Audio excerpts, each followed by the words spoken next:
ও সোনু, কাঁদছো কেন? বাঁচাতে দেয়নি বলে আমি খেতে পাইনি। কি হয়েছে? বাঁচাতে দেয়নি বলে খেতে পাইনি আমি। বাতাসা ঠাকুরকে দেয়নি বলে তুই খেতে পাসনি? তো দাঁতগুলো দেখি, দাঁতগুলো একটাও গোটা গোটা আছে তো?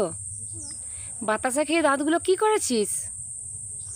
হ্যাঁ, থেকেছি নাকি থেকেছি। একটাও তো গোটা দাঁত নেই, তাহলে সবসময় তো বাতাসা খাবো বাতাসা খাবো করিস কেন?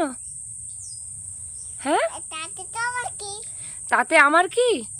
আচ্ছা, ঠিক আছে, আমি যখন কিছু খাবো চাইবি আমাকে, তখন আমিও বলবো আমার কি, আমার কি। বাজে মেয়ে একটা। তুমি বাজে নেই। সোনু, দেখবি আয় শিয়ালটা কেমন গাছ থেকে নামলো। ওয়াও, সোনু সোনু সোনু, তো পায়ের কাছে, সোনু তো পায়ের কাছে শো।